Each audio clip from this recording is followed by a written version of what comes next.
Una de las muchas razones de por qué la Escritura prohíbe el chisme es por la naturaleza del ser humano de elevar el estigma a niveles escandalosos mientras oculta en su vida su pecado. Por eso la Escritura nos recomienda, nos manda, para ser exactos, no estar en chismes.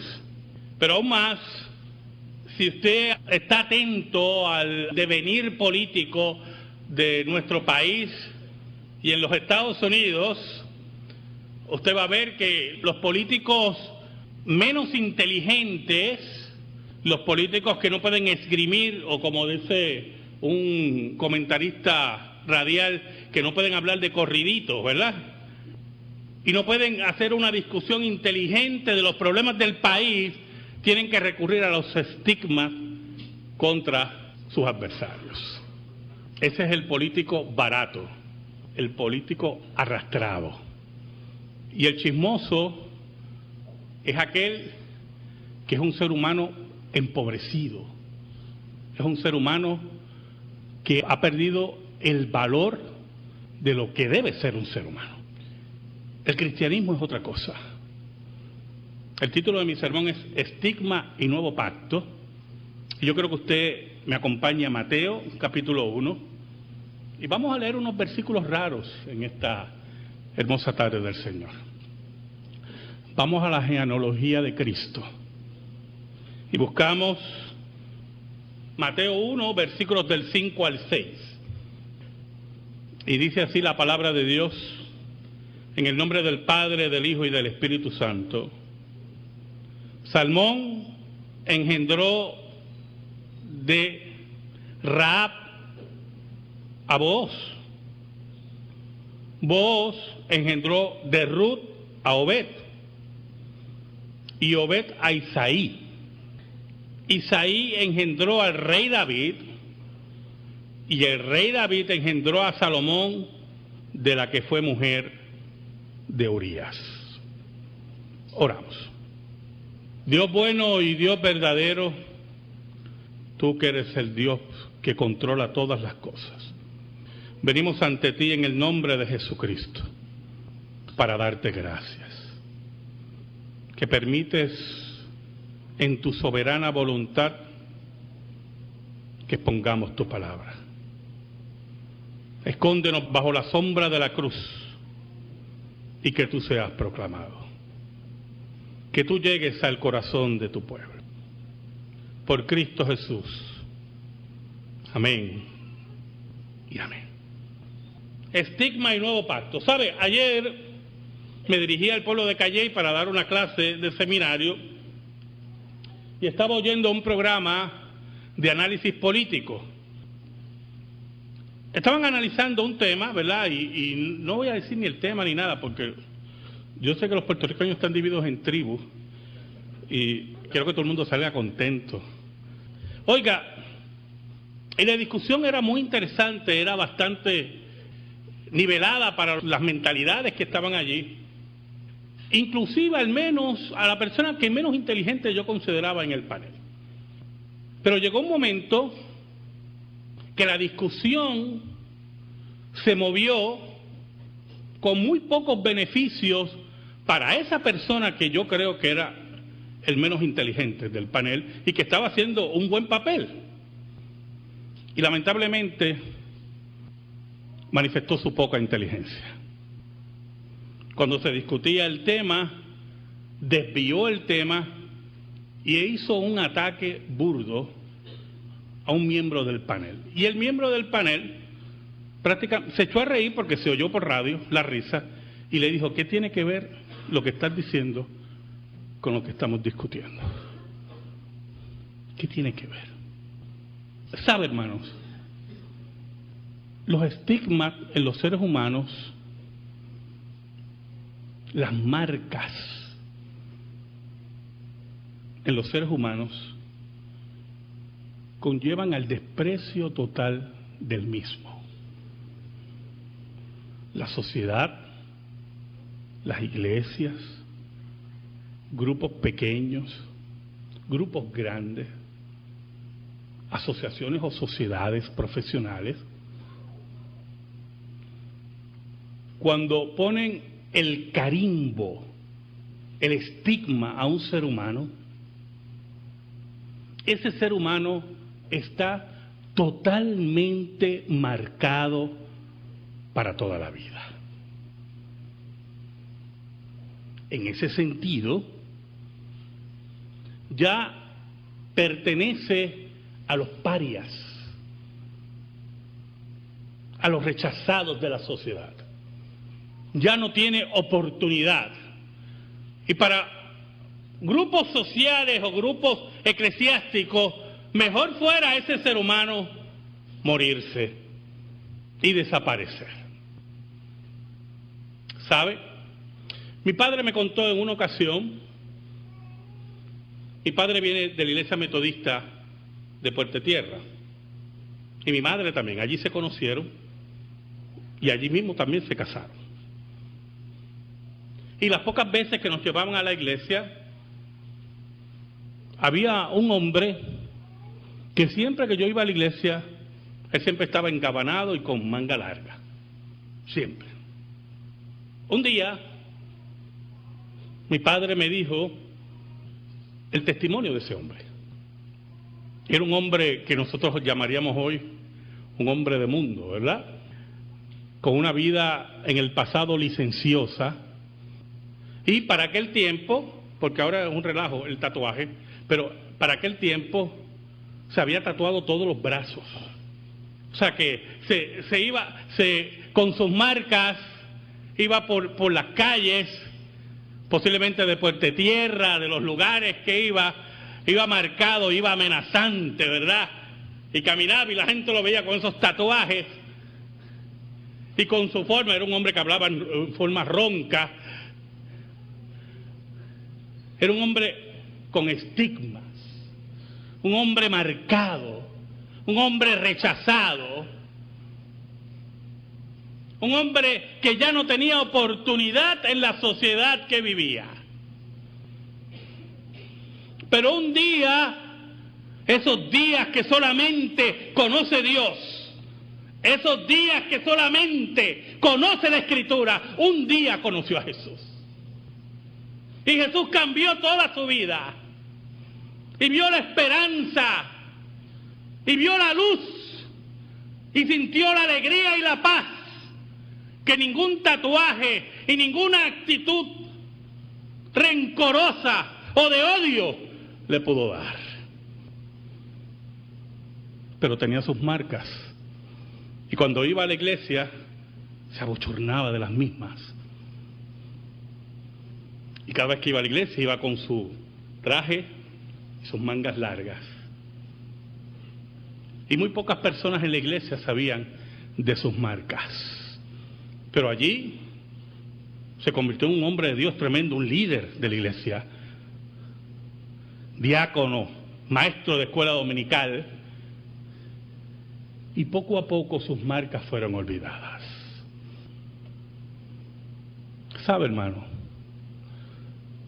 ¿Sabe quién es el que no olvida las marcas, los estigmas? Los chismosos no olvidan las marcas y los estigmas. Los políticos no olvidan las marcas y los estigmas. ¿Sabe que hay una fórmula para conocer a un buen político? Aparte de no llegar a la legislatura, es mentira. Un buen político se conoce porque cuando llega la hora de la controversia caliente, cuando llega la hora de la controversia argumentativa, en ese momento no recurre al estigma, no recurre a la marca pasada de su adversario, sino que lo combate en el mundo de las ideas. ¿Sabe algo, hermano? Escuche muy bien. ¿Sabe quién era el que levantaba estigmas? Los primeros que levantaron estigmas, los fariseos. Y le decían a Cristo, tú eres hijo de fornicación.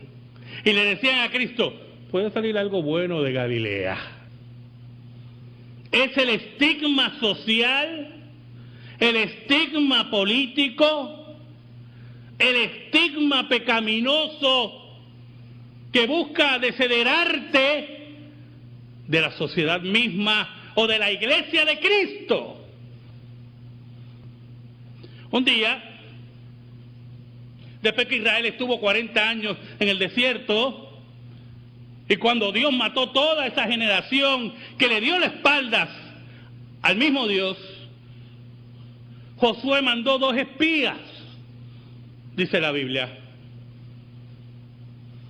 Y la Biblia dice que esos 2 espías llegaron a la casa de una mujer marcada, a la casa de una ramera. Reina Valera, en su estilo, ¿verdad?, nos dice ramera, a la casa de una prostituta, a la casa de una mujer que vendía su cuerpo por dinero, a la casa de una mujer que arriesgaba su salud por continuos compañeros sexuales. Allí llegaron los 2 espías de Josué, y esa mujer estigmatizada, marcada, rechazada, esa mujer había oído del Dios de Israel. Oiga, ¿y usted se cree que Rahab fue la única mujer que oyó del Dios de Israel? Si ella misma le dijo a los espías: vengan, entre, porque nuestros espíritus han desfallecido, porque hemos oído lo que ha hecho vuestro Dios con los egipcios. ¿Cuántas mujeres decentes podían recibir a los 2 espías? Pero Dios los mandó a la casa de la mujer marcada. Allí los escondió, los alimentó y los hizo jurar por el Dios verdadero que ella y su familia iban a ser salvos. ¿Sabe lo que dice Hebreos? Yo me puse a buscar las referencias a Rahab en la Escritura. Me sorprendió algo. Y tengo que admitir que cuando veía los versículos decía: esto no me va a ayudar mucho para el sermón. Pero sí, los pocos versículos que pude ver de Rahab, siempre decía Rahab la ramera. Pero hubo uno que me impactó, y fue el de Hebreos. Por la fe, Rahab la ramera. Mira el contrasentido, hermano. Por la fe, Rahab la ramera. Allí esa mujer, esa que tenía el estigma, tenía la fe de una heroína, la fe que solamente Dios puede dar, para que su estigma y su marca no significara nada para Dios. Para los chismosos, para los fariseos, para los políticos puede significar, pero para Dios, el que establece el nuevo pacto, no significa nada. Y me acordé que estaba en la genealogía de Cristo y voy, pero me encuentro con algo tremendo, que siempre lo hemos oído, que Rahab está en la genealogía de Cristo, lo ponemos así como que era parte también de la familia de David. Y cuando leo el versículo 6, Isaí engendró al rey David. Yo tengo que volver a decir esto. Yo sé que yo los canso con lo que voy a decir, pero es que tengo que decirlo porque es que a mí la molestia es iracunda dentro de mí, ¿oyó? Y la única forma que yo puedo ventilar esto es predicando en contra de eso. Cada vez que yo oigo un bruto en la televisión decir que cuando David dice en pecado me concibió mi madre, se refiere a que la madre de David adulteró, lo considero una persona que no cree en la Escritura, no profundiza en la Escritura. Es imposible, hermano, imposible que la madre de David haya cometido adulterio, porque entonces no entra en la genealogía de Cristo. Y la genealogía dice que fue Isaí el que engendró a David. Isaí engendró al rey David, pero mire cómo dice el versículo 6, y el rey David engendró a Salomón, de la que fue mujer de Urías. Y entonces cuando leo el versículo 6, yo digo, ¿y por qué mencionar eso? ¿Por qué no escondemos ese pecadito por el ladito así? Ya nos olvidamos de eso. Es que, hermano, hay formas y hay formas. Cuando hablamos del rey David, cuando hablamos de lo fabuloso que era el rey David, lo increíble que era el rey David, siempre hay un pero. El gran pero de su adulterio. El gran pero de su olvido de Dios. El gran pero de haber desechado la ley de Dios. Y entonces le ponemos ese carimbo y ese estigma y nos olvidamos que el que pone marcas y carimbo son los enemigos de Dios. Un día, la historia que todos ustedes conocen, David se quedó en palacio y vio una hermosa mujer. Siempre ha sido un interrogante en mi vida, cuán hermosa era esa mujer. Porque lo menos que le faltaba a David eran mujeres. Así de profundo es el pecado. El pecado es goloso. Nunca se olvide de eso. Siempre va a querer más. Ese día, hace un año, hubo una interpretación de que Betsabé sabía que David iba a pasar por allí y por eso se bañaba y, hermano, no miremos más allá de lo que dice el texto. Aquello es digno de una novela mexicana. Y yo, pero ¿cómo él sabe eso? Oiga, y la manda a buscar, dice la Biblia, y se acuesta con ella y engendra un hijo con ella. E intenta ocultar su pecado cuando manda a buscar a su esposo y lo manda a su casa para que todo el mundo sume 2 más 2 es 4. Bueno, hijo de David, hijo de este, pero no le sale y todo es una complicación.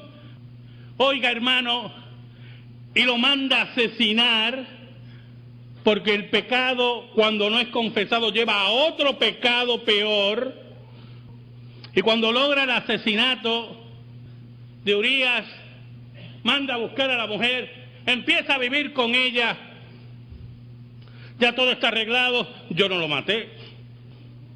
Arregla todo en su mente. Y un día llega el profeta de Dios, Natán. Y David lo recibe. Y David está tranquilo. ¿Sabe algo? El pueblo, Israel, sabía lo que había pasado ya. Pero Dios le había advertido a través de Samuel algo sobre los reyes. ¿A ustedes quieren rey? Escuchen. Va a tomar de sus ganados, de sus sembradíos, va a tomar a sus hijas como perfumadoras, como mujeres. ¿Y qué dijo Israel? Queremos rey. Así que el pueblo sabía y estaba calladito. No dudo que se hablaba en las esquinas. Ya está allí. Y un día, cuando Natán llega, David lo manda a pasar. Y Natán llega con esa tranquilidad, hermano. La tranquilidad de la profecía de Dios. La tranquilidad del control de Dios con todas las cosas y en todas las cosas. Y le habla de un hombre. Había un hombre que tenía una corderita. Y la alimentaba. Yo me imagino a Natán contándolo, hermano. Y la alimentaba. Bueno, la quería como era una mascota. Y la alimentaba y dormía con él. Como duermen los gatos en casa, en la cama de uno. Y es una cosa increíble. Y lo alimentaba y lo cuidaba. Pero trabajaba para un hombre rico que tenía ganado y cordero. Un día llega un amigo del hombre rico y en vez de tomar uno de sus corderos, tomó a la corderita de ese hombre y la mató y la cocinó. Dice la Biblia que David se encolerizó, se levantó. Ese hombre es digno de muerte. Y Natán, con el control y la soberanía de Dios, le dijo: tú eres ese hombre. Tú tienes la marca. Tú estás estigmatizado. Tú le diste las espaldas a Dios. Yo hice pacto contigo, dijo Dios, por medio de Natán, y prometí que tu descendencia iba a ocupar el trono para siempre.